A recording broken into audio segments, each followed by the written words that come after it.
I guess I need to let everybody know because it'll get out at some point, but Jaquel Richmond has been dismissed from the basketball program for not living up to program standards from the basketball team. So, that I guess I'll open with that. I can't answer any questions about it, but saying the same line that he's been dismissed for not living up to program standards.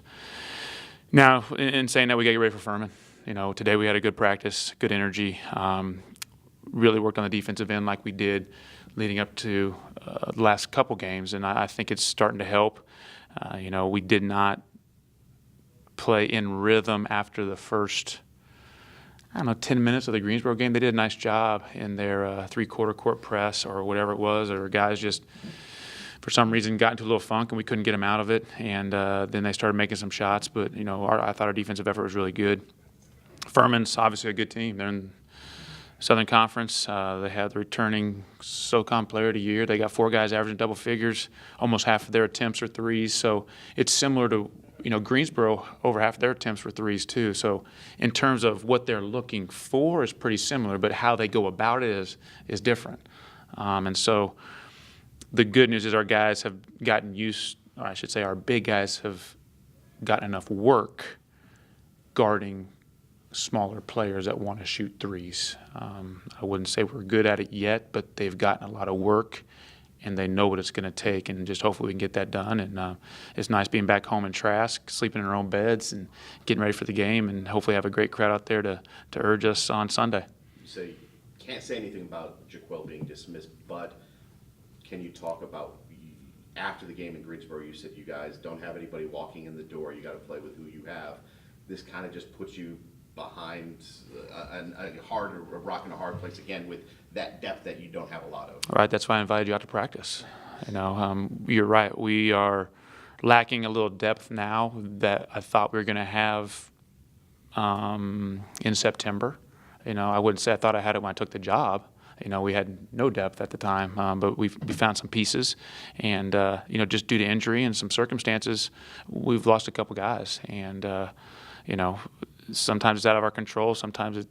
Most times, I guess, it's out of our control. But other guys are ready to step up. Our 2 freshmen, Jeffrey and Jay, they've played 8 games now. You can't use that freshman excuse anymore. That sometimes they just got to become consistent. And do more and do what they can do and not worry about what the little things off the court or whatever it is that affect kids on game days. You got to make sure that everybody's mentally ready to play to their ability. I've told them all when we didn't start a couple guys at LSU, I said nobody has to play their best game beyond belief. You just got to do what you can do. You got to play to your potential, play to your ability, and we'll be fine. And so it's the same thing going forward. Our guys going to have to play a few more minutes than they have. Probably, as long as they stay out of foul trouble. But I've never heard anybody complain about playing more minutes, But practice depth is definitely an issue, and obviously putting bodies in the game, different bodies. I wouldn't say, if you're sitting on the bench for 3 minutes, you're ready to go back in, but just different pieces, different strengths, those kind of things is definitely diminished.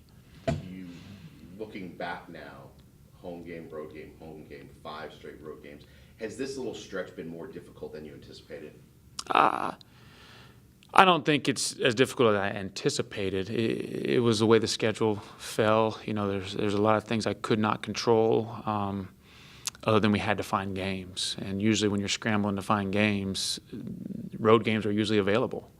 Neutral site games are usually available. It's hard when you need games to convince somebody to come to you. And so it is what it is, and there's going to be tough stretches no matter if they're home games, road games, or anything. I knew that. And has it been more difficult than I had imagined? Maybe mentally, just with all the other stuff that's gone on. But our guys have had great energy at every practice we've ever had. And I think before we played Greensboro, the first day after the LSU, it was the best defensive practice we had, and I told them, why are they showing so much more energy in a practice than they do when they get out there in 5-on-5 in a game? And now I know in practice, sure, you're thinking while you're playing, but in the games you're really trying to think, and I don't know if they're thinking too much. And like, am I supposed to be here, there, wherever? I don't care anymore. I just want you to stop your guy. That's all it is. I'm guarding this guy. he's not going to score on me. He's not going to drive me. I'm trying to simplify as much as I can now. After the game in Greensboro, Devontae kind of hinted on frustration. How do you keep that frustration and use that frustration as motivation to get better? Yeah, I mean, everybody gets frustrated at certain times of every day, and you just got to temper it, make sure that you use it as a positive. The frustration should turn into, I need to work harder. The frustration should turn into, I should box out every time. The frustration should be, I should never foul. I can play defense without fouling, those kind of things. And so we talk about it, like I told everybody after the game, we shouldn't feel sorry for ourselves.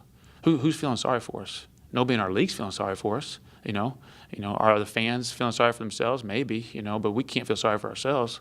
I've been in a lot of places nobody ever felt sorry for us if we went through a rough patch, and so you got to take it upon yourselves to come back even more mentally ready to play and get your bodies physically ready. We got some bumps and bruises and things like that, but who doesn't? I mean, every college team has that going.